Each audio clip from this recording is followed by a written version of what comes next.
Subscribe करें और bell दबाएं ताकि कोई खबर रह न जाए।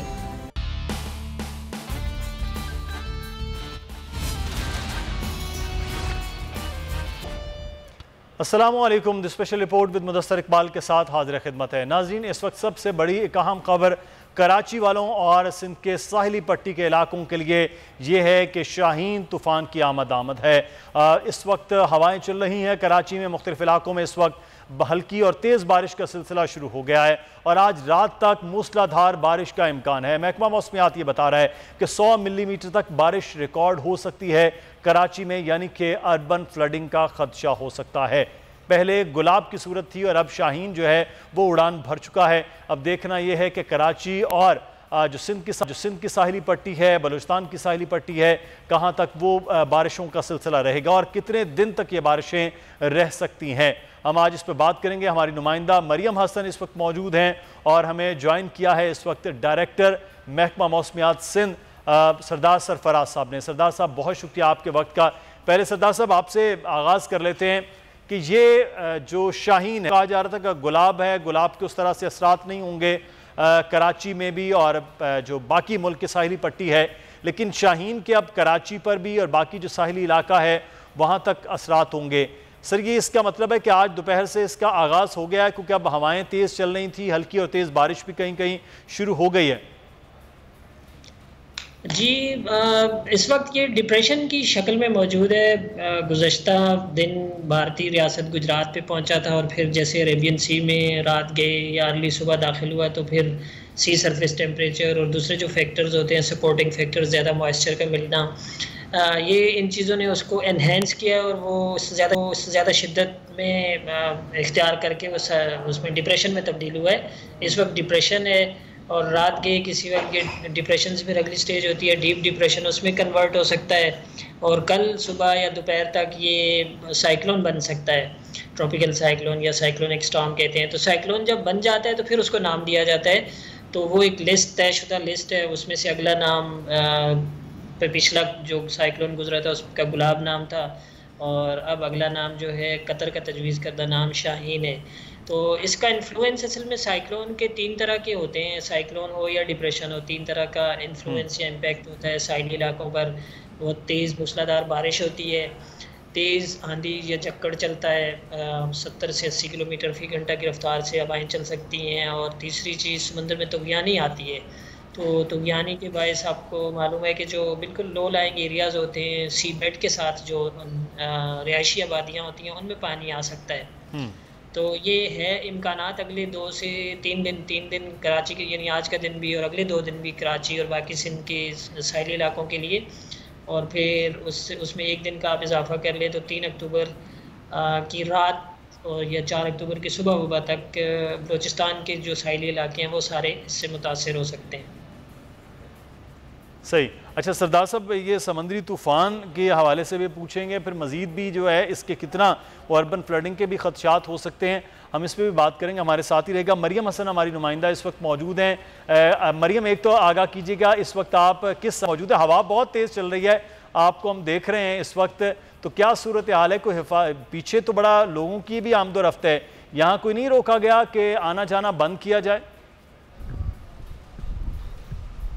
देखिए, इस वक्त 2 दरिया के मुकाम पर हम मौजूद हैं और शहर में इस वक्त तकरीबन 40 किलोमीटर फ़ी घंटा की रफ्तार से जो है हवा चल रही है और तकरीबन 45 से 50 किलोमीटर फ़ी घंटा की रफ्तार से हवाओं के झकड़ भी जो हैं वो चल रहे हैं।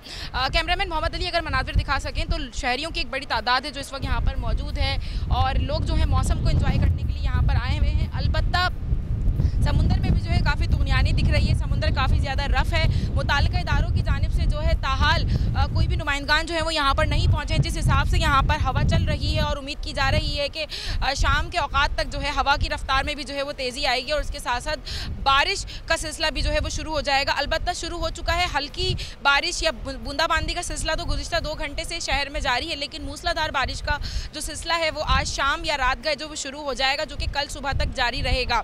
मुताल्लिक़ा इदारों की जानिब से कोई पाबंदी यहाँ पर नहीं आयद की गई है। जिस हिसाब से हवा चल रही है यहाँ पर खुदा न खास्ता कोई हादसा भी जो है वो पेश आ सकता है। अलबत्ता शहर में 40 किलोमीटर फी घंटा की रफ्तार से हवाएं चल रही हैं। जो डिप्रेशन है वो इस वक्त कराची से तकरीबन 320 किलोमीटर के फासले पर मौजूद है और उम्मीद की जा रही है डिप्रेशन शाम के औकात तक या रात तक डीप डिप्रेशन में जो है मजीद शिद्दत इख्तियार करके डीप डिप्रेशन में तब्दील हो जाएगा और सुबह के औकात तक जो है बाकायदा समुद्री तूफान शाहीन की शक्ल जो है वो इख्तियार कर लेगा। आज रात से ही तेज़ तूफानी बारिशों की जो है पेशगोई की गई है और कल का पूरा दिन जो है रात तक बारिश का सिलसिला जो है वो वक्फे से जारी रहने का इम्कान है। ठीक है, जबकि मरियम हमारे साथ ही रहेगा। ये डीप डिप्रेशन और फिर साइक्लोन का सरदार सरफराज साहब से बात करते हैं। सरदार साहब, ये डीप डिप्रेशन अगर रात तक ये होता है तो उस वक्त तेज़ हवाएं चलेंगी और फिर तेज़ बारिश होगी क्या उसके इम्कानात होते हैं, क्या उसकी जो शक्ल है वो होगी? जी, इसमें देखिए मुख्तलिफ स्टेजेस जैसे इख्तियार करते हैं तो अगली स्टेज जो है उसकी ज़्यादा शदीद स्टेज होती है, ज़्यादा शिद्दत उसमें आ जाती है। तो जाहिर सी बात है कि अगर वो पहले लो प्रेशर था तो उसमें कम पोटेंशियल होता है बारिश का भी और आंधी वांधी चलाने का भी या चलने का भी, और जब वो डिप्रेशन हो जाता है तो उससे और बढ़ जाता है। डिप्रेशन से फिर डीप डिप्रेशन और बढ़ जाता है। डेफिनेशन वाइज अगर मैं आपको बताऊं तो डिप्रेशन में अमूमन 22 से 27 नॉटिकल माइल फी घंटा उसके सेंटर के आसपास, जो सेंटर होता है उसके आसपास इतनी हवाएं चलती हैं और 20-22 नॉटिकल माइल ऑलरेडी कराची में हवाएं चल रही हैं सुबह से, कभी 18 कभी 20 इस रेंज में चल रही है। तो अब अगली स्टेज जो होगी उसमें ज़ाहिर है ज़्यादा तेज़ हवा हो सकती है, यानी वो डीप डिप्रेशन जो इससे ज़्यादा शिद्दत का होता है तो जाहिर सी बात है कि उसमें ज़्यादा बारिश देने और ज़्यादा तेज़ आंधी चलने और ज़्यादा सी में रफनेस पैदा करने का पोटेंशियल होता है। सही। तो सरदार साहब, ये जो तेज़ बारिशें आप बता रहे हैं कि आज कल और परसों तक के बल्कि 4 तक इसके असरात रहेंगे, तो फिर ये तो अर्बन फ्लडिंग के मामलात हो जाएंगे। इतनी तेज़ बारिश होगी 100 मिलीमीटर आप बता रहे हैं कि अगर वो हो गई तो फिर तो इसका मतलब है कि ये अर्बन फ्लडिंग का मामला भी हो सकता है। जी, खदशा है इस बात का। और आपने देखा होगा कि हम उसमें अपनी जो एडवाइजरी है उसमें 3-4 दिन से यही मेंशन कर रहे हैं। साइक्लोन का जो अलग से वो है एडवाइजरी, वो तो कल से शुरू हुई है, लेकिन उससे पहले भी हम जिक्र किया था परसों या तरसों से भी कि जी तेज़ बारिश का स्पेल आया चाहता है इन एरियाज़ में और उसके नतीजे में अर्बन फ्लडिंग हो सकती है। ये खदशा है। सही, ठीक है सरदार साहब, साथ ही रहेगा। हम फिर ये जानेंगे ये इस तरह के तूफ़ान क्यों इसे हम मानसून का नाम देंगे या कुछ और होगा, हम बात करते हैं। लेकिन यह अर्बन फ्लडिंग के हवाले से बात कर लेते हैं। हमारे नुमाइंदे अमजद कायम खानी हमारे साथ मौजूद हैं, KMC की बीट भी करते हैं, रिपोर्टिंग पूरे महकमे में देख रहे हैं पिछले साल से कि सफाई किस तरह से हो रही है और किस तरह से नहीं। लेकिन 3 बड़े नाले अमजद कायम खानी वफाक ने कहा हमने साफ़ कर दिए हैं, बाकी को 500-600 नाला जो है वो सूबाई हुकूमत ने KMC ने मिलकर वो सफाई करनी थी। तो क्या अगर बहुत तेज़ बारिश होती है पानी तो खड़ा होगा लेकिन वो फ्लो कायम रहे कि पानी निकलता रहे, बाकी नाले साफ़ हो चुके हैं या फिर इंतज़ार ही होगा कि चलें बारिश होगी उसके बाद लोग डूबेंगे, फिर अगले साल तक फिर नालों की सफाई का टेंडर और मामलात ले जाएंगे? मुदस्सिर, अगर कराची की बात कर लें तो 38 बड़े बरसाती नाले हैं जो बल्दिया उज़्मा कराची यानी KMC की जुरिडिक्शन या उसकी हुदूद या उसके दायरा कार में आते हैं। इसके अलावा 514 जो है वो छोटे नाले, 514 छोटे नाले हैं जो BMCs, कंटोनमेंट बोर्ड और जो दीगर यहाँ लैंड ओनिंग एजेंसीज हैं उनके जुरिडिक्शन या उनके दायरा अख्तियार में आते हैं। तो 38 बड़े बरसाती नाले, 514 छोटे जो नाले हैं वो इस शहर में एग्जिस्ट करते हैं। ये बरसाती नाले भी हैं, इनमें सीवरेज नाले भी हैं। अक्सर से जो नाले हैं वो सीवरेज में तब्दील हो गए हैं। उसूल ये होता है कि जो बारिश के लिए रहना दिया जाए उनको अमानतन रखा जाता है, उनकी सफाई सुथराई रखी जाती है कि जब बारिश आएगी, अर्बन फ्लडिंग का खतरा होगा तो ये नाले इस्तेमाल किए जाएंगे बारिश के पानी को ड्रेन करने के लिए। लेकिन कराची की बदकिस्मती है कि जो बरसाती नाले हैं वो भी सीवरेज नाले सारा साल इस्तेमाल होते हैं, इसीलिए उनकी सफाई और सुथराई की जो सूरत हाल है उसमें ज्यादा मुश्किल आती है। वफाक की आपने बात की, वफाक में 3 बड़े बरसाती नाले हैं, महमूदाबाद नाला जिसको कहते हैं, इसके अलावा गुजर नाला और औरंगी नाला। इस पे वफाक जो है NDMA के थ्रू काम कर रही है, सुप्रीम कोर्ट के अहकाम थे।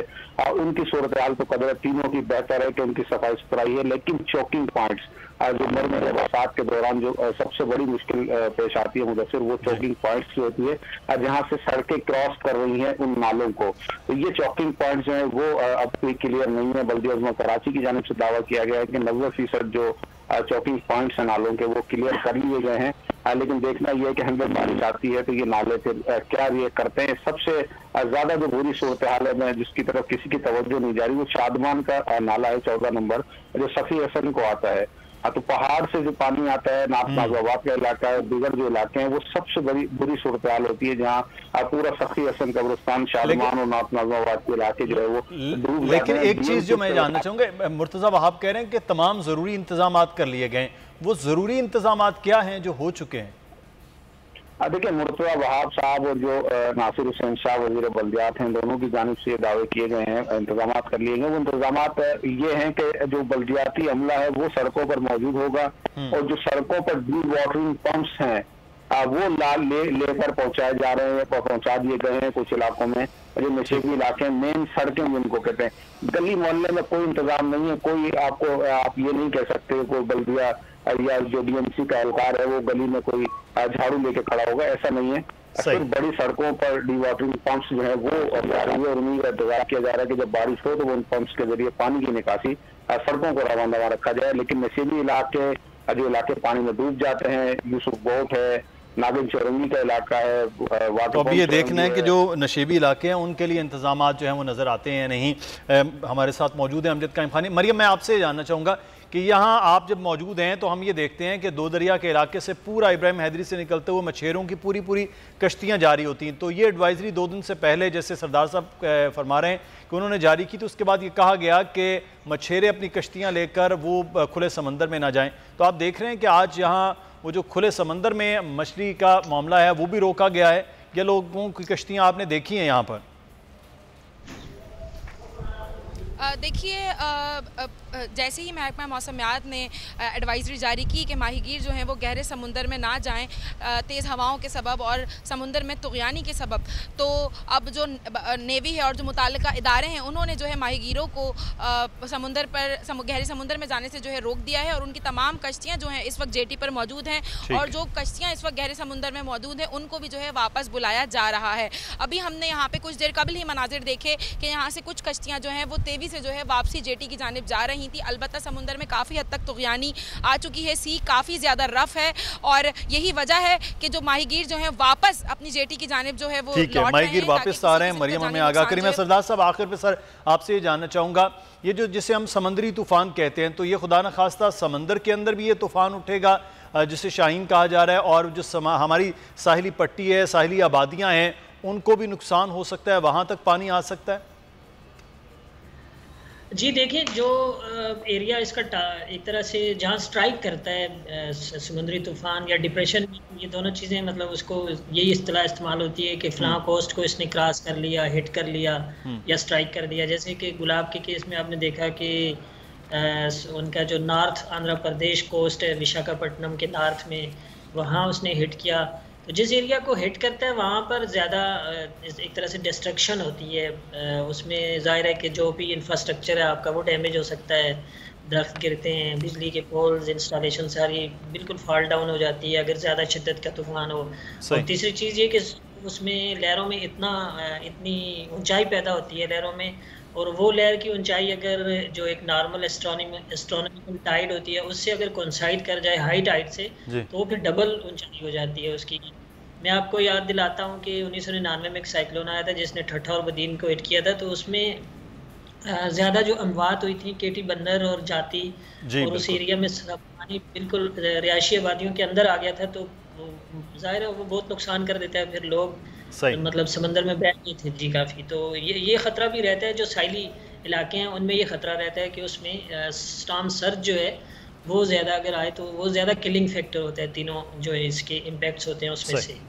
ठीक है, बहुत शुक्रिया सरदार सरफराज साहब हमारे साथ मौजूद थे, अमजद कायम खानी और मरियम हसन, तीनों अब आपका शुक्रिया अदा करते हैं। अपना ख्याल रखिए क्योंकि इस वक्त एडवाइजरी बार बार जारी हो रही है, मौसम के हवाले से मौसम बदल रहा है और इसमें एहतियात करना आपके लिए बहुत ज़्यादा ज़रूरी है। आगे बढ़ेंगे, एक और मामला है और वो है पेट्रोल का। जैसे ही सितंबर ख़त्म हो रहा है, अक्टूबर के महीने में शायद लोग रिलीफ समझ रहे थे, लेकिन सितंबर ने जाते जाते सितम ढा दिया है पाकिस्तानियों पर कि अब पेट्रोल की कीमत में आज रात के बाद 5 रुपये 25 पैसे तक इजाफा हो सकता है। अभी ये तजवीज़ है, हतमी फैसला वज़ीर आज़म और वज़ारत ख़जाना मिलकर करेगी। देखना ये है कि पिछली बार जो है वो चंद रुपए के लिए 1 रुपया 1.5 रुपया के लिए भेजा गया था, लेकिन 5 रुपये इजाफा हो गया। अब तो एडवाइजरी भी 5 रुपये 25 पैसे के लिए पेट्रोल की कीमत में भेजी गई है। इस तरह से 3.5 रुपये डीजल की कीमत है वो बढ़ाने की बात है। तो हम थोड़ा सा एक जायज़ा पेश करते हैं। शाहिद हसन सिद्दीकी साहब हमारे साथ मौजूद हैं, उनसे ये जानेंगे कि ये पेट्रोल प्राइस वाकई इतनी पूरी दुनिया में बढ़ रही है और आलमी मार्केट में इसका रेट ये है कि ये सिर्फ और सिर्फ हमारे लिए ही पेट्रोल हमारे दिल जला रहा है, हमारी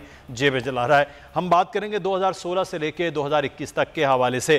15 साल का तकाबली जायज़ा थोड़ा सा लेते हैं। आपको बताएंगे साल 2006 के आगाज़ में पेट्रोल की कीमत 103 रुपये थी, बहुत ज़्यादा महंगा था, 103 रुपये 36 पैसे थी पेट्रोल की कीमत। जून 2006 में 55 रुपये 25 पैसे हुई और फिर पूरा साल ये पेट्रोल की कीमत बरकरार रही। साल 2007 के शुरू में पेट्रोल की कीमत 51 रुपये 70 रुपये मुकर्रर की गई, जो पूरा साल बरकरार रही। साल 2008 में जब पाकिस्तान पीपल्स पार्टी इक़्तिदार में आई तो 1 अप्रैल 2008 को कीमत 65 रुपये 81 पैसे फ़ी लीटर थी। पीपल्स पार्टी के इक़्तिदार के खात्मे पर 1 अप्रैल 2013 को पेट्रोल की कीमत 102 रुपये 30 पैसे थी। पेट्रोल की कीमत में मजमूई तौर पर पाकिस्तान पीपल्स पार्टी के दौर में 36 रुपये 49 पैसे तक का इजाफा किया गया। उसके बाद पाकिस्तान मुस्लिम नून का दौरे हुकूमत आया है, जिसमें 2013 में इक़्तिदार में आई तो पेट्रोल की कीमत 100 रुपये 63 पैसे फ़ी लीटर थी। नून लीग की हुकूमत के खात्मे पर 1 जून 2013 को पेट्रोल की कीमत 87 रुपये 70 पैसे फ़ी लीटर रही। नून लीग के दौर में पेट्रोल की मजमूई कीमत में 12 रुपये 93 पैसे कमी वाक़ हुई। मुस्लिम नून दौर में पेट्रोल की सबसे ज़्यादा कीमत 113 रुपये 24 पैसे फ़ी लीटर तक गई थी। और उसके बाद पाकिस्तान तहरीक इंसाफ की हुकूमत बनने के बाद 1 सितंबर 2018 को पेट्रोल की कीमत 92 रुपये 83 पैसे फ़ी लीटर थी। उस वक्त पेट्रोल की हालिया कीमत 123 रुपये 30 पैसे फ़ी लीटर आज के दिन में है। रात 12 बजे के बाद इसमें इजाफा हो जाएगा। तहरीक इंसाफ की हुकूमत में पेट्रोल की कीमत में अब तक 3 साल में 30 रुपये 47 पैसे फ़ी लीटर का इजाफा हो चुका है। और अब आवाम के लिए बुरी खबर यह है कि ओगरा ने पेट्रोल और डीजल महंगा करने की तैयारी कर ली है। पेट्रोल की कीमत 5 रुपये 25 पैसे और डीजल की कीमत में 3.5 रुपये फ़ी लीटर इजाफे की तजवीज़ दी गई है। तो ये है एक 15 साल के पेट्रोल प्राइस का जायज़ा। हम बात करेंगे शाहिद हसन सिद्दीकी साहब से। शाहिद हसन सिद्दीकी साहब, हमारे पास तो 15 दिन के बाद पेट्रोल की कीमत बढ़ रही है। पहला दौर था कि 1 महीने के बाद लोगों का इंतज़ार होता था। क्या वाकई सर इस वक्त बहुत ज़्यादा पेट्रोल प्राइस पूरी दुनिया में है और इंटरनेशनल मार्केट में इतने हैं कि हमें ये करना पड़ रहा है? देखिए, जो आपने आदाद शुमार दिए हैं वहीं सब कुछ मौजूद है। पहले मैं आपसे यह कर दूं कि ये बात सही है कि आलमी मंडी में तेल की कीमतें बढ़ रही हैं और चूंकि हम इंपोर्टिंग कंट्री हैं, बहुत ज़्यादा इंपोर्ट करते हैं, तो उसका इम्पैक्ट तो आएगा। लेकिन हमने जो फार्मूला ओगरा को दिया है वो गैर मुनसिफाना या ज़ालिमाना है। उसकी वजह मैं आपको अर्ज़ कर दूँ। देखिए, जब कीमतें बढ़ गई वो तो ठीक है, लेकिन हमारा जो सिस्टम है वो ये है, जो फार्मूला कि जब आप उसके रुपए बनाएंगे तो हुकूमत के जो टैक्सेस हैं, कस्टम ड्यूटी, सेल्स टैक्स वगैरह, वो उस इजाफी अमाउंट पर लगेंगे। यानी आलमी मंडी में तेल की कीमतें बढ़ने से हुकूमत को ज़्यादा टैक्स मिलते हैं और आवाम कुचले जाते हैं। एक तो ये बुनियादी चीज़। दूसरी बात ये कि जब रुपए की कदर में कमी होती है तो जो उसकी वैल्यू पाक रुपीज़ में होती है इंपोर्ट की, वो बढ़ जाती है। और जो टैक्सेस लगेंगे वो इजाफी रकम के अलावा जो रुपए की कन्वर्ट हुए हैं उस पर लगेंगे। यानी अगर 19 रुपया फ़ी लीटर रुपए की कदर कमी हुई है 4.5 महीने में जी, और कीमतें भी बढ़ी है, तो वो जो टैक्सेस इतने ज़्यादा बढ़ जाएंगे, तो क्या ये नहीं हो सकता कि आप इसको आमदनी का जरिया बनाने के बजाय फ़ी लीटर टैक्स मुकर्रर कर दें, भाई हम इतना लेंगे तो फिर। लेकिन हम तो टैक्सों की चोरी के नुकसानात को इससे पूरा कर रहे हैं, इसलिए करने के लिए तैयार नहीं है, नंबर 1। दूसरा ये था कि हमने 2018 में हमारा पेट्रोलियम लेवी यानी भत्ता 180 रुपये का हदफ था। इस साल हमने 610 अरब रुपए का हदफ रखा है। तो आप अंदाज़ा लगाइए। तो जब साल शुरू हुआ था तो मैंने आपको ही कहा था कि इस साल 25 रुपये फ़ी लीटर पेट्रोलियम में इजाफा होगा, लेकिन शायद उससे ज़्यादा हो जाए। मगर जो दूसरा आपने नुक्ता उठाया है, 2 बड़े अहम हैं। पहली बात यह कि अगर प्राइम मिनिस्टर साहब कहते हैं जी कम करो, तो उससे कुछ मसले का हल इसलिए नहीं होता कि उससे आपका बजट खसारा बढ़ता है। यानी जो आज अवाम पर बम गिरना था वो तो कुछ महीने के बाद गिरेगा, कि जब बजट खसारा बढ़ेगा, आप महंगी शरह सूद पर कर्जे लेंगे, वो अवाम को चला जाएगा। ये दूसरी बात है। तीसरे कि जब आप ये बात करते हैं कि दुनिया में क्या है और हमारा क्या है, तो मैं आपको अपने गरीब मुल्कों की अपनी मिसाल दूं, हमारी जो फीकस आमदनी है वो 1200 रुपये है और बांग्लादेश की है 1970 रुपये है। यानी जो गरीब मुल्क था हमारे सामने, हमने देखा आज़ाद हुआ, अब 2016 में उसकी फीकस आमदनी हमसे कम थी, अब वो 1968 पर है, हम जो है वो 1200 पर हैं, तो हम उससे क्यों कंपेयर करना चाहते हैं? फिर वो तालीम पे कितना खर्च कर रहे हैं, वो जो लेते हैं वो सेहत पे कितना खर्च कर रहे हैं, हम तालीम पे कम खर्च कर रहे हैं, सेहत पे कम खर्च कर रहे हैं, और हम भत्ता हम ज़्यादा ले रहे हैं, और हमारा टैक्स जीडीपी रेशो भारत से भी कम है, और भारत की फीकस आमदनी जो है वो तकरीबन 1900 रुपये फीकस है। अच्छा शायद साहब कंपेयर करने जी, शायद साहब मैं एक चीज़ आपसे जानना चाहूँगा, पेट्रोल प्राइस बढ़ती है तो ऑटोमेटिकली महंगाई बढ़ जाएगी, क्योंकि जब कार्गो होगा तो वो ज़्यादा महंगा होगा, हर चीज़ महंगी हो जाएगी। वज़ीर आज़म आज कह रहे थे कि महंगाई आर्जी है, बहुत जल्द इसमें कमी हो जाएगी, तो ये कैसे मुमकिन है कि डॉलर भी बढ़ रहा है, पेट्रोल भी बढ़ रहा है, तो महंगाई कैसे कम हो सकती है? देखिए, इसमें किसी पाकिस्तानी को शुबा नहीं होना चाहिए कि अभी महंगाई मज़ीद बढ़ेगी, इसलिए जैसे आपने खुद ही बता दिया कि आप 60 अरब डॉलर का इंपोर्ट कर रहे हैं और आपका जो है ना 19 रुपये तो गिर चुका है 4.5 महीने में, अभी और गिरेगा, अभी फौरी तौर पे ना भी गिरे तो बहरहाल दिसंबर तक गिरेगा, नंबर 1। दूसरे, आप शरह सूद पे इजाफा करने जा रहे हैं, उससे भी महंगाई बढ़ेगी। तो मेरा सिर्फ अर्ज करने का मकसद ये, हुकूमत को ये पता है, लेकिन मैं आपको एक बड़ी अहम बात बता दूँ जो सारी चीज़ों को एक्सप्लेन कर देगी। अभी स्टेट बैंक के गवर्नर ने ये फरमाया चंद हफ्ते पहले कि इस साल हमारा करंट अकाउंट डेफिसिट 2 से 3% रहेगा जीडीपी का, यानी 2% का मतलब 6 अरब डॉलर। अब मैं कहता हूँ आपके चैनल पे बहुत अरसे से ये 15 अरब डॉलर रहेगा। तो आप 15 अरब डॉलर तक जो मेरे ऊपर मुल्क पे आ रहा है, जिससे पूरी मईशत मुतासर होगी, ये खौफनाक हद है। खौफनाक हद है, क्यों बता दूँ आपको। 2017 में 12 अरब डॉलर के करीब था, 2000 जब बुरान था, 2019 में जब बुरान था उस वक्त जो था 13 अरब डॉलर के करीब था। तो आप इतना ज़बरदस्त जब कर रहे हैं और उसको फिर आप कह रहे हैं 6 अरब डॉलर रहेगा। आप देखिए, पाकिस्तानी कौम है, सारी चीज़ें देख रहे हैं, तो जब आप बुराई को तस्लीम ही नहीं कर रहे, नाकामी को तस्लीम ही नहीं कर रहे, उसके मुताबिक फिर हल क्यों लाएंगे? तो जब ये कदर रुपए की गिर रही है, करंट अकाउंट डेफिसिट बढ़ रहा है, ट्रेड डेफिसिट हमने देखा, मैं आपको बताऊं कि अभी 2 महीने में 7.3 अरब डॉलर हुआ है, जो कि पिछले साल की मुद्दत के दुगने से ज़्यादा है।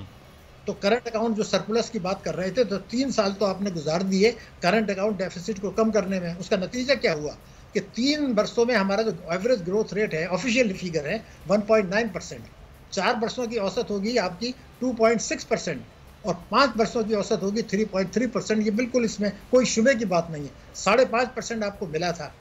एशियन डेवलपमेंट बैंक ये कहता है पाकिस्तान में 7.5% अफराती ज़र होगा, जो खित्ते में सबसे ज़्यादा होगा, और शरह नमू हमारी 5th लोएस्ट है। तो ये वो आदात शुमार है कि सियासी बयानात देने से हकीकतें नहीं बदलती। हाँ, हकीकत जो है वो यही रहेगी कि इस वक्त जो है वो 4 महीने में जी इमरान खान साहब चाहें तो 4 महीने के बाद महंगाई कम हो सकती है, लेकिन उनको फिर वो जो उनकी 10 नुकात में 2 नुक्ते थे, एक टैक्सों का और दूसरा ये था कि वो सर्कुलर डेट के लिए, और तीसरा उन्होंने कानून बनाया था कि चोरी के पैसे से जो असासे बनाए गए जो पाकिस्तान के अंदर हैं, जिन्होंने एमनेस्टी से फ़ायदा नहीं उठाया, मुल्क के कानून के तहत उस पर टैक्स ले लें। जो कानून मौजूद है तो 900 अरब रुपया मिल जाएगा, तो महंगाई कम हो जाएगी। असासों से लेंगे आप, लेकिन इन 3 चीज़ों पर अमल कर लें तो हो जाएगा। उनके अपना मंशूर है, उनका अपना कानून है, तो कोई नई उनको तजवीज़ नहीं दे रहा, लेकिन जिन लोगों ने घेरा हुआ है वही है जो पिछली हुकूमतों में रहे और गलत बातें करते रहे। तो ये खुद इमरान खान साहब के ऐलानात हैं, अपनी चीज़ें वही कर लें तो मेरे ख्याल में महंगाई कंट्रोल हो सकती है। बहुत शुक्रिया। शाहिद हसन सिद्दीकी साहब हमारे साथ मौजूद थे। अब तैयार रहिए, रात 12 बजे के बाद पेट्रोल आपको महंगा मिलना है। हमें यहाँ पर एक ब्रेक लेना है जी, ब्रेक के बाद वापस आएंगे, फिर मजीद बात हो।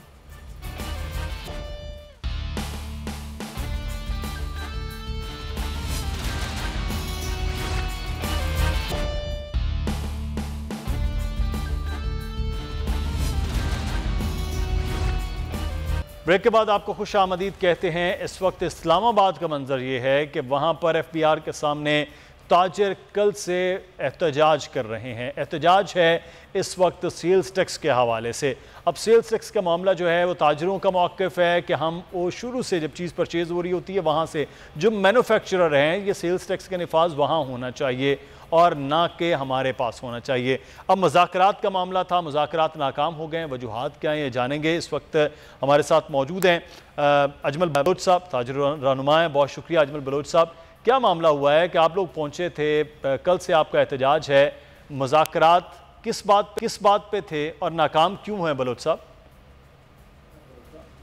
जी बिस्मिल्लाहिर्रहमानिर्रहीम। मुज़ाकरात यही थे कि भाई सेल टैक्स रजिस्ट्रेशन एक टेक्निकल ज़बान है, ये हम नहीं समझ सकते, पाकिस्तान का ताजर पढ़ा लिखा नहीं है। और दूसरी बात ये कि ये सेल टैक्स जो है ये दो जगह पे वसूल हो जाता है, एक इम्पोर्टर के पास और एक मैन्युफैक्चरर के पास। वहाँ पे ये कहते हैं हमारे 17 रुपये 100 के साथ जो है वो चोरी हो जाते हैं। अब उस चोरी के ज़िम्मेदार ताजर तो नहीं है, वो FBI है। FBI डबल तनख्वाहें भी ले रहा है। फिर जब ये वहाँ पे चोरी होता है तो ये मिल के करते हैं। ताजरों को इसमें घसीटने की क्या ज़रूरत है जब मैंने टैक्स नहीं देना है? सेल टैक्स में 0 रेटेड मैंने हर महीने रिटर्न फाइल करनी है। भाई मुझे क्यों मुश्किल में डाल रहे हैं? मुझे एक टेक्निकल बाबू की ज़रूरत होगी, वो मुफ्त में तो नहीं मिलेगा। वो कम अज़ कम मुझे 3-3.5 लाख रुपए का साल का खर्चा डाल रहे हो, टैक्स मैंने देना नहीं है।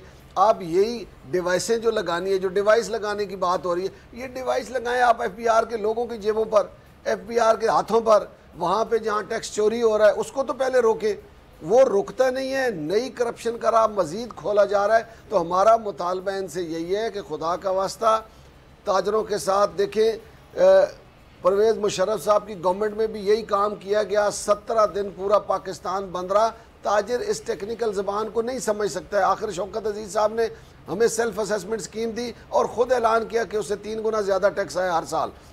हम इनसे गुजारिश कर रहे हैं हमें आसान टैक्स स्कीम दे दें, हमें फ़िक्स टैक्स दे दें। असद उमर साहब ने फ़िक्स टैक्स का कानून बना दिया था शुरू में जो मिनी बजट था, लेकिन उसको लागू ही नहीं किया गया। और भाई आप क्यों लोगों को मुसीबत में डाल के देखें? एक अनपढ़ आदमी को आप किसी कहें कि भाई ये अंग्रेज़ी का पर्चा हल करो, वो कैसे कर सकेगा? उसको अखराजात करने पड़ेंगे किसी से लिखवाने के लिए। कौमी ज़बान हमारी उर्दू है। सुप्रीम कोर्ट का लार्जर बेंच जो कह चुका है, जजमेंट दे चुका है कि अंदर कौमी बातचीत उर्दू में होगी, ख़तों किताबत उर्दू में होगी। तो आप क्यों हमें टेक्निकल ज़बान में लेकर जा रहे हैं? हम कहते हैं सीधा सीधा मैं पता हो ये मेरी सेल है, इस पर ये मैंने टैक्स देना है इनकम पे।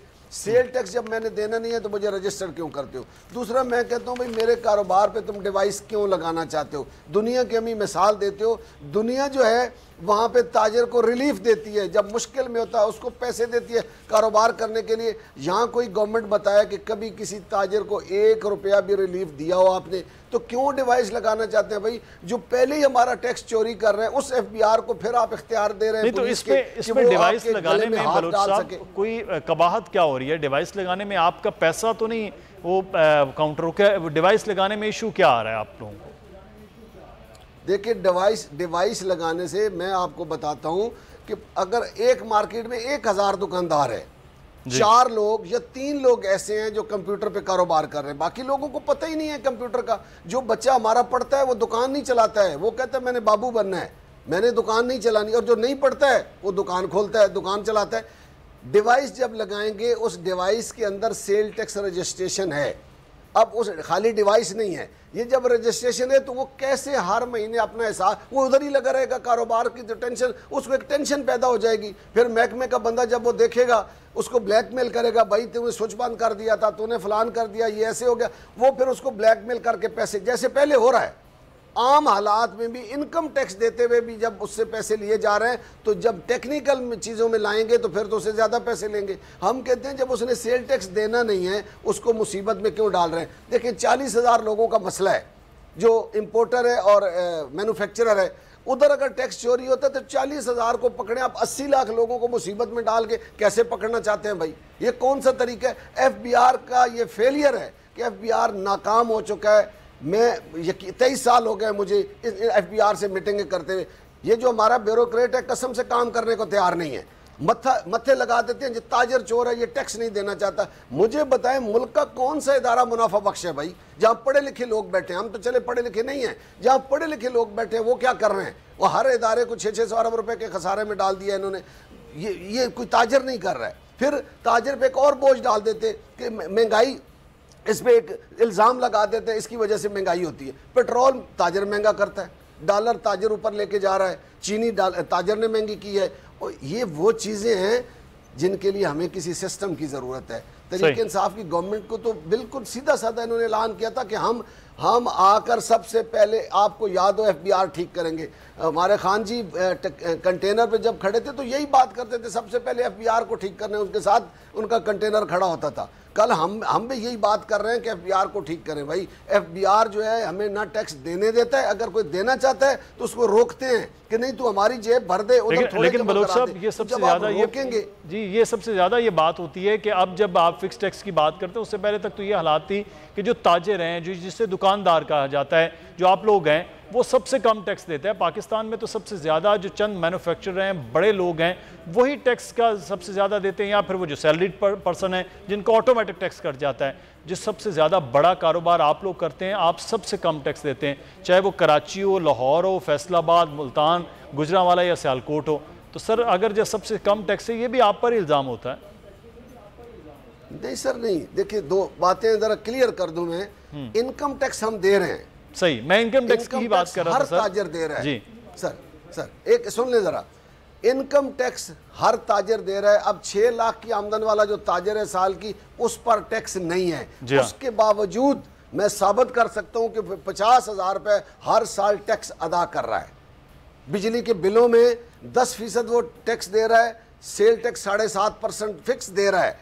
हम कहते हैं कि हमें मुसीबत में न डालें, थोड़ा सा टैक्स बढ़ा लें।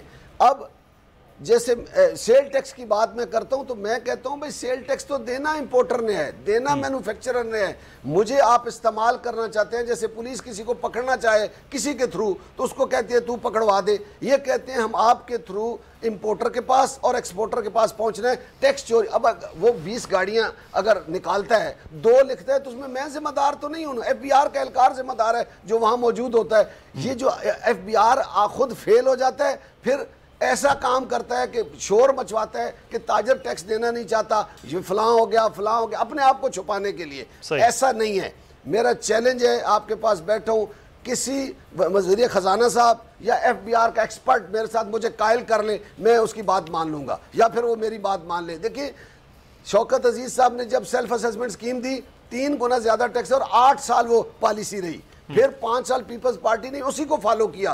फिर नून लीग ने बीच में विद होल्डिंग टैक्स लगाया 0.6%। इसाक डार साहब ने, उसका कितना नुकसान हुआ। लोगों ने पैसे बैंकों के थ्रू नहीं किए, थैलों में डाले, डकैतियां हो गई, बैंकिंग ट्रांजैक्शन कम हो गई, उल्टा गवर्नमेंट को नुकसान हुआ, उसका फायदा कोई नहीं हुआ। हम ये कहते हैं कि आए हमारे साथ बैठे, आसान स्कीम देखें, IMF से मुआहदा करते हैं तो इस मुल्क के लोगों के मुताबिक करें, इधर लिटरेसी रेट को सामने रखकर मुआहदा करें। आप मुआहदा कर लेते हैं ऐसा टेक्निकल, और फिर मुसीबत बन जाती है, ताजर उसको कर नहीं सकता है। बिल्कुल सही है, ये बड़ा एक अहम पॉइंट है कि ताजरों के लिए ज़्यादा आसान हो। हुकूमतों को चाहिए आसान चीज़ें करें, ताकि एक आम आदमी है, ताजर है, वो ज़्यादा टैक्स देने के लिए तैयार है, लेकिन टैक्स का निज़ाम इतना पेचीदा होगा जो उसके ज़िम्मे जो है वो मामलात मुश्किल हो जाएंगे। बहुत शुक्रिया अजमल बलोच साहब, हमारे सदर अंजुमन ताजरान, और अभी एहतजाज कर रहे हैं, और फिर कहा कि मुज़ाकरात नाकाम हो गए। फिर से अक्टूबर 19 को दोबारा से एहतजाज के लिए इस्लामाबाद पहुँचेंगे ताजर रहनुमा। आगे बढ़ेंगे, आप कुछ बात कर लेंगे कोरोना की सूरत हाल के हवाले से। आज आखिरी दिन है जो ऐलानात किए गए थे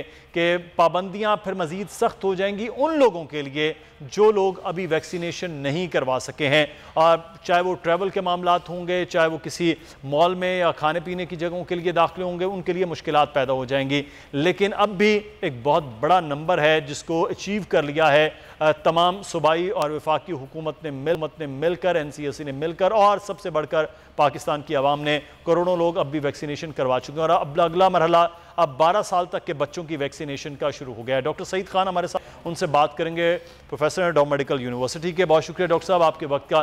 सर, सबसे पहले तो ये बताइएगा कि ये एक तो खौफ पहले बड़ों में था, अब ये छोटे बच्चे यानी कि जो 12 साल से लेकर 18 साल तक की उम्र के बच्चों में अब वैक्सीनेशन होगी, तो ये इसका मतलब है उसी मरहले का ही तसलसल है जो आपने हमने लगवा ली है, तो अब छोटे बच्चों में भी कोई मसला नहीं है कि इसको भी लगवाया जा सके? जी, अस्सलाम वालेकुम, बहुत बहुत शुक्रिया इस अहम मौजूद पे प्रोग्राम में मदऊ करने का। जैसा बड़ों में खौफ ख़त्म हो गया या कम हो गया, जिस तरह वैक्सीन तकरीबन 8 करोड़ के बराबर डोजेज लग चुके हैं, तो उससे अंदाज़ा हो रहा है कि काफ़ी लोगों का कॉन्फिडेंस बढ़ा है, और अब ये माशाल्लाह गवर्नमेंट ने बहुत अहसन इक़दाम उठाए हैं, और 12 साल तक के बच्चों को वैक्सीन लगने जा रही है। तो ये बहुत अहसन इक़दाम है, क्योंकि इसका कोई हल ही नहीं है सिवाय इसके कि हम मैक्सिमम लोगों को वैक्सीन लगा लें। और क्योंकि हमारे आबादी का एक बड़ा हिस्सा यंग लोगों पे मुश्तमिल है और 12 साल से ऊपर के जो लोग हैं, इसके लिए ये वैक्सीन बड़ी मौसर है, महफूज है। और अमेरिका बशमूल बाकी यूरोपियन कंट्रीज़ में ये वैक्सीन लग रही है। ऑलरेडी तकरीबन साल हो गए कि वो 12 साल के बच्चों को ये लगा रहे हैं, तो वहाँ से भी कोई ऐसी खदशात नहीं है और बिल्कुल कॉन्फिडेंस होना चाहिए कि ये वैक्सीन बिल्कुल लगनी चाहिए ताकि ये बीमारी का खात्मा मुमकिन हो सके। जिस तरह ये चौथी लहर काफ़ी कमी की तरफ जा रही है और नंबर्स कम हो रहे हैं, तो ये बहुत अच्छा एक विंडो पीरियड है। इससे कबल के खुदा न खास्ता कोई 5वीं लहर आए, हमें वैक्सीनेशन के प्रोसेस को मज़ीद तेज़ी से आगे बढ़ाना चाहिए और गवर्नमेंट के जो इक़दाम हैं उसमें अपना हिस्सा डालना चाहिए और बिला खौफ अपने बच्चों। डॉक्टर साहब, ये अब बड़ी बात की, और हमने 8 करोड़ 16 लाख जो कल तक का फिगर है, अभी आज का फिगर मजीद इसमें इजाफा हो जाएगा, 8 करोड़ 16 लाख अफराद में वैक्सीनेशन हो गई है। ये बहुत बड़ा फिगर है, यानी कि हमने आबादी का 1/3 हिस्सा जो है वो अगर 22 करोड़ की आबादी है तो उससे भी ज़्यादा हम लगा चुके हैं। तो यही 8 करोड़ से 16 करोड़ तक का फिगर हमने हासिल करना है और यही तसलसल रहा। लेकिन सर, ये 8 करोड़ 16 लाख के बाद अब नरमी जो है वो शुरू कर दी गई है। NCOC ने कहा कि अब कल से वो नरमी हो जाएगी। बहुत सारे शहर जो हैं जिन्होंने बड़ा टारगेट ज़बरदस्त अचीव किया है, वहाँ पर भी नरमी हो रही है, कुछ शहरों में अभी उस तरह से नहीं है। तो अभी ये तो नहीं है कि अभी 8 करोड़ हुआ है, लेकिन बाकी सर मौजूद हैं 14-15 करोड़ लोग, उनको नहीं हुई है। तो ये जब नरमी हो जाएगी, लोगों का ज़्यादा मेल जोल होना शुरू हो गया है, तो इससे खुदा न खास्ता रेट दोबारा तो नहीं बढ़ेगा? क्योंकि आप डॉक्टर साहब कह रहे थे कि लहर आ रही है, ऊपर है नीचे है, तो अभी तो बहुत नीचे जा चुका है फिगर। बिल्कुल, ये हमारे लिए बहुत एक अच्छा विंडो पीरियड है, क्योंकि अभी ख़त्म नहीं हुआ, इसलिए मैं इसको विंडो पीरियड ही कहूँगा कि क्योंकि नंबर्स बहुत कम है तो हमारे सारे रिसोर्सेज वैक्सीनेशन ही पे लगने चाहिए, तमाम तवानाइयाँ गवर्नमेंट की और आवाम की। और इसमें ये अच्छी कंपटीशन थोड़े शहरों के बीच में हुआ कि जो पहले ही फुर्सत में 40% वैक्सीनेशन अचीव करेगा तो उस शहर में नरमी का उन्होंने ऐलान किया। तो बाकी जो शहर अभी तक 40% अचीव नहीं कर चुके हैं, उनके लिए भी ज़रूरी है, उनके एडमिनिस्ट्रेशन के लिए, आवाम के लिए, कि जल्द से जल्द अपनी वैक्सीनेशन करवा लें ताकि वहाँ भी नरमी आए। क्योंकि नरमी हर इंसान चाहता है कि हालात में हो, लेकिन उसका नुकसान आपने खुद ही कहा कि अगर सब लोग वैक्सीन नहीं लगाएंगे तो ख़दशा फिर यही रहेगा कि ये बीमारी दोबारा जो है वो आ सकती है। जब तक सारे लोग वैक्सीनेटेड नहीं होंगे तब तक ये ख़दशा रहेगा। लेकिन अल्लाह के करम से और आप मीडिया वालों ने बड़ा अहसन इसमें रोल प्ले किया अवेयरनेस बढ़ाने में, और गवर्नमेंट ने बहुत अहसन इक़दाम उठाए हैं जिसकी वजह से इतने मुश्किल हालात में भी हम इतने नंबर्स अचीव कर चुके हैं।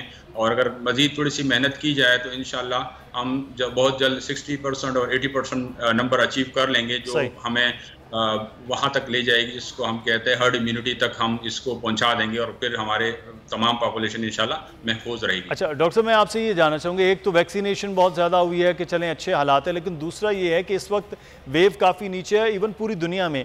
तो क्या हम ये इसको कह सकते हैं कि अब ये अंडर कंट्रोल चल रहा है और ये दोबारा से खुदा न खास्ता तो नहीं ये पीक पे की तरफ जाएगा?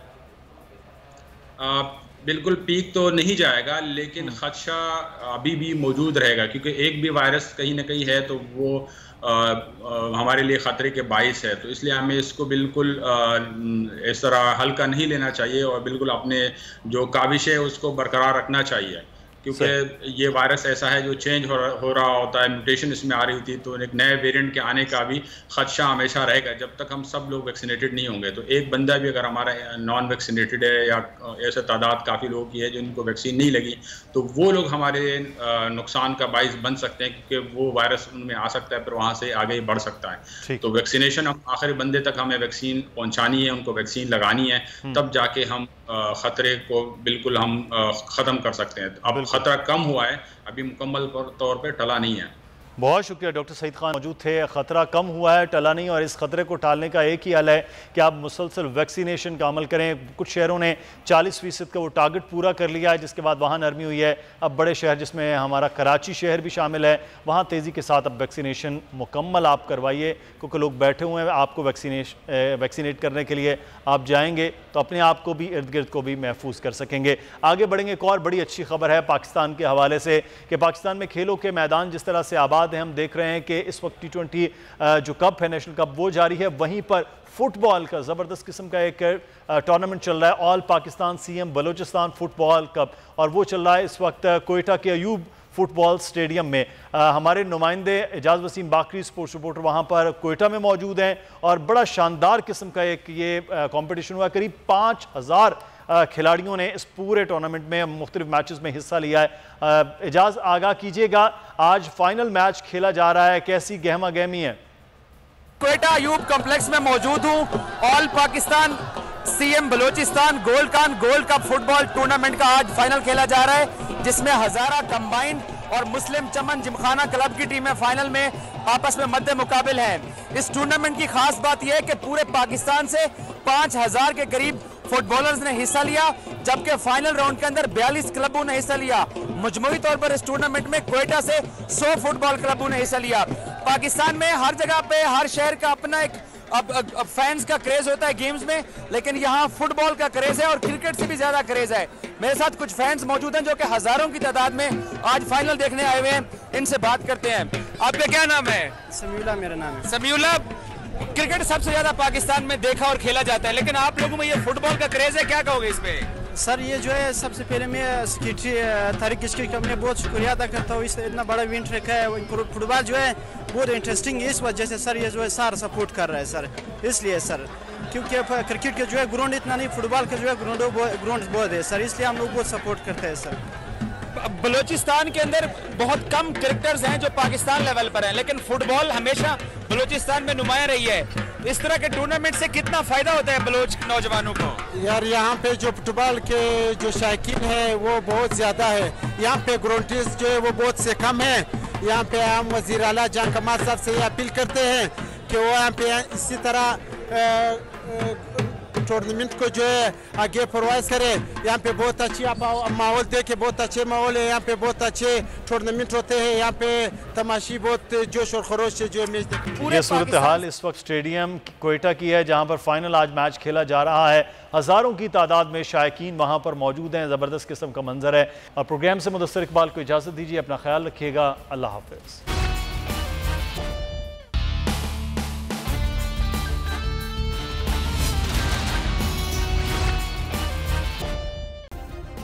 सब्सक्राइब करें और बेल दबाएं ताकि कोई खबर रह न जाए।